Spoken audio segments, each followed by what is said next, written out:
থেকে চাঁদা দেয়া না দেয়া থলের বিড়াল কিন্তু বের হয়ে গেছে বরিশাল শহরের বরিশাল নগরে এবং লঞ্চঘাটায় সরাসরি চাঁদা টাকা চাওয়ার জন্য যে ঘটনাটি ঘটাইছে এবং যে ফুটপাতে যে সমস্ত দোকান বসে ওই দোকানে প্রতি দোকানে একটা মান্থলি করে দিছে যে প্রতিদিন এই টাকা দিতে হবে, না দিলে ব্যবসা করা যাবে না।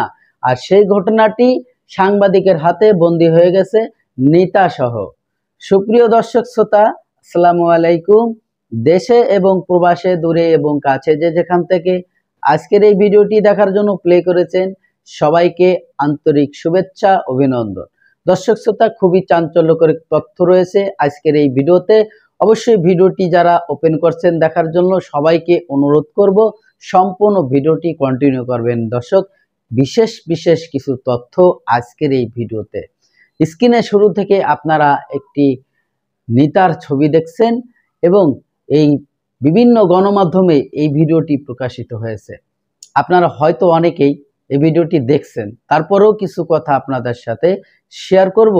কারণ ঘটনাটি বরিশাল লঞ্চঘাটায়, বরিশাল বাজারে লঞ্চঘাটাতে যে ফুটপাতে বাহিরে বসে, অর্থাৎ যারা দোকান নিয়ে অ্যাডভান্স করে, যারা অনেক টাকা দিয়ে দোকান করতে পারে না, যারা ফুটপাতে ব্যবসা করে, তাদের কাছ থেকে প্রতিদিন 300 টাকা আর 500 টাকা দিতে হবে। এই 300 টাকা আর 500 টাকা যদি না দেয়া হয় তাহলে তারা ব্যবসা করতে পারবে না। এই ধরনের ঘটনায়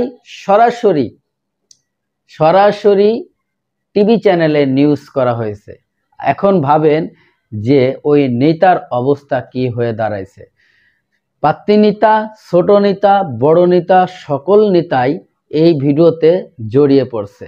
এখন যদি সাধারণ মানুষ বলে যে তারা বর্তমান কিছু নেতা তারা চাঁদাবাজ এবং সরাসরি চাঁদার টাকা না দেওয়ার জন্য হুমকি দেওয়া হচ্ছে, এই ঘটনাটি অস্বীকার করার কোনো মানে নাই। কারণ এই ঘটনাটি যে অস্বীকার করবে সে আসলে এখনো অন্ধ। শহরে সে অন্ধ, সে তার চক্ষু থাকতেও সে অন্ধ। প্রিয় দর্শক, এই ঘটনাটি একটা বিএনপি নেতার, এখন আমার নাম বলাই লাগতেছে, একটা বিএনপি নেতার সরাসরি সে চাঁদার টাকা চাওয়ার জন্য এবং সাথে যে তার চেলাপেলা আছে সরাসরি হুমকি দিচ্ছে যে চাঁদার টাকা যদি না দাও তাহলে ব্যবসা করতে পারবা না, প্রতিদিন 300 দিতে হবে, ব্যবসা হোক আর না হোক, তোমার ইনকাম হলেও দিতে হবে, না হলেও দিতে পারো। তুমি দোকান লাগাইছো মানে তোমার 300 টাকা দিতে হবে, পজিশন বুঝে তুমি দোকান লাগাইছো মানে তোমার 500 টাকা দিতে হবে। একটাবার ভাবেন যে 500 টাকা যদি ফুটপাতে বসে চাঁদা দেয়া লাগে, অর্থাৎ দোকান ভাড়াই ধরেন, চাঁদা না দোকান ভাড়াই ধরেন, তাহলে ওই লোকটা তো মাস শেষ 15,000 টাকা বা মাসে 12,000 টাকা। তো এই টাকা দিয়ে তো সে সুন্দর মতো ভালো বড় সড়ো একটা দোকান সে নিয়ে চালাতে পারে।